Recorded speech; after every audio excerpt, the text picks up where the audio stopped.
तो दोस्तों रिसेंटली मैंने Amazon प्राइम पे राग सीरीज को देख के कंप्लीट किया है, जहाँ पे इस सीरीज के अंदर टोटल 8 एपिसोड हमें देखने को मिलता है, जहाँ पे पूरे सीरीज का जो लेंथ है वो लगभग 5 आवर्स के आसपास का है। जो टाइम आपको इस सीरीज को देना चाहिए कि नहीं उसके बारे में बात करूंगा।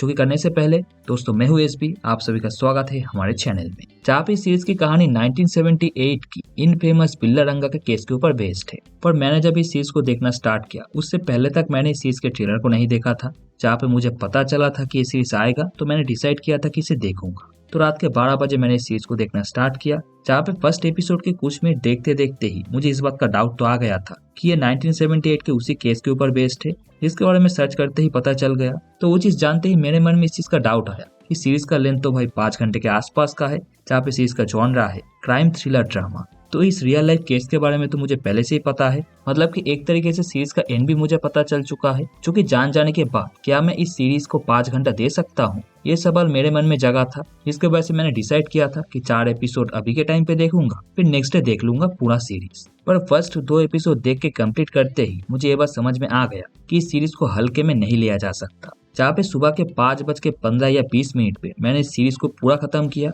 और फिर मेरे माइंड को और 10-20 मिनट लग गए इस सीरीज को डाइजेस्ट करने के लिए। जहाँ पे एपिसोड बाय एपिसोड ये सीरीज इतना ज्यादा ब्रूटल बन जाता है कि सीरीज के एंड आते आते हमारा दिमाग जवाब दे देता है। मतलब मैं सच कह रहा हूँ, जो लोग भी थोड़ा सा सेंसिटिव नेचर के हैं वो इस सीरीज से दूर रहे, वही उनके लिए अच्छा होगा। आप एक्सप्लेनेशन सुन लो, उतना ज्यादा वो सीरीज हिट नहीं करेगा। अगर आप इस सीरीज को देखते हो तो आप मेंटली थोड़ा सा स्ट्रांग हो, वही आपके लिए अच्छा होगा। जो कि होने का वन एंड ओनली रीजन है इस सीरीज के अंदर है एक्टरों की एक्टिंग, जो कि सच में बहुत ही ज्यादा बेहतरीन है। स्पेशली सीरीज के अंदर बिल्ला रंगा का कैरेक्टर जो कि रज्जू और बाबू नाम से रिप्लेस किया गया है, तो इन दो कैरेक्टर को प्ले कर रहे एक्टर मतलब कि रामादीप यादव और आकाश मखीजा का परफॉर्मेंस सीरीज के अंदर नेक्स्ट लेवल का है। जहाँ पे इन दोनों ने मिलकर इन कैरेक्टर्स को इतने बेहतरीन तरीके से प्ले किया है सीरीज के अंदर कि भाई episode by episode in characters के लिए हमारे अंदर इतना ज्यादा हेट पैदा हो जाता है कि इस सीरीज को खत्म करने का सिर्फ एक रीजन बनता है, इन दोनों ने मिलकर जो क्राइम्स किए हैं उनका उन्हें सजा मिले, जो कि हम विजुअली देखेंगे। इतना ज्यादा हैवान है ये दो कैरेक्टर सीरीज के अंदर।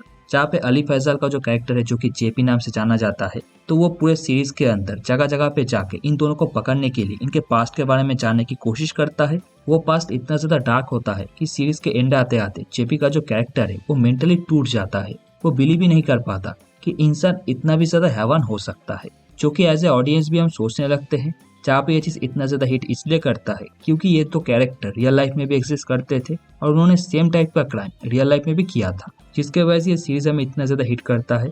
जहाँ पे सीरीज के अंदर हर एक एक्टरों की एक्टिंग काफी अच्छी है। जहाँ पे मेन दो विक्टिम्स जो कि चाइल्ड एक्टर्स है, दिव्या शर्मा और विवान शर्मा, उन दोनों का काम भी कहानी के अंदर काफी तगड़ा है।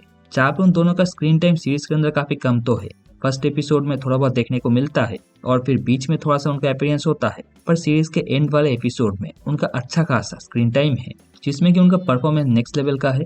इसके अलावा इन दो बच्चे के जो पेरेंट्स हमें देखने को मिलते हैं, मिस्टर एंड मिसेस अरोड़ा, उन दोनों कैरेक्टर को भी एक्टरों ने काफी बेहतरीन तरीके से प्ले किया है। स्पेशली माँ के कैरेक्टर में जो सोनाली बिंद्रे हमें देखने को मिलते हैं, उनका परफॉर्मेंस काफी तगड़ा है। जो सब कुछ एक तगड़ा रीजन बन चुका है इस राख नाम के सीरीज को ऑडियंस का इतना पसंद करने का। जहाँ पे अभी सीरीज का जो IMDb रेटिंग है वो 7.5 है, जो कि आने वाले टाइम पे बढ़े या ना बढ़े ये कम तो नहीं होगा। जहाँ पे हर जगह पे इस सीरीज का काफी पॉजिटिव रिएक्शन निकलने के वजह से ऑडियंस भी इस सीरीज को देखने के लिए जा रहे हैं, जिससे कि इस सीरीज का जो रेटिंग है वो आने वाले टाइम पे बढ़ेगा डेफिनेटली। तो ओवरऑल राग सीरीज को लेकर मेरा ओपिनियन भी क्लियर है, ये सीरीज मस्ट वॉच है। एक ट्रू क्राइम इन्वेस्टिगेशन के ऊपर बेस्ड एक तगड़ी सीरीज है ये, जिसे कि आपको बिल्कुल भी मिस करना नहीं चाहिए। आप इसे एक बार चेकआउट जरूर करो। और अगर आपने ये सीरीज देख लिया है तो आपको ये सीरीज कैसा लगा इस बारे में भी आप मुझे कमेंट में जरूर बताना। वीडियो पसंद आए तो वीडियो को लाइक जरूर करना, चैनल पर नाउ सब्सक्राइब करके बेल नोटिफिकेशन को भी ऑल पे सेट कर देना, ऐसे ही मूवी और सीरीज के रिव्यूज जानने के लिए। तो चलो मिलते हैं नेक्स्ट वीडियो में, तब तक के लिए बाय।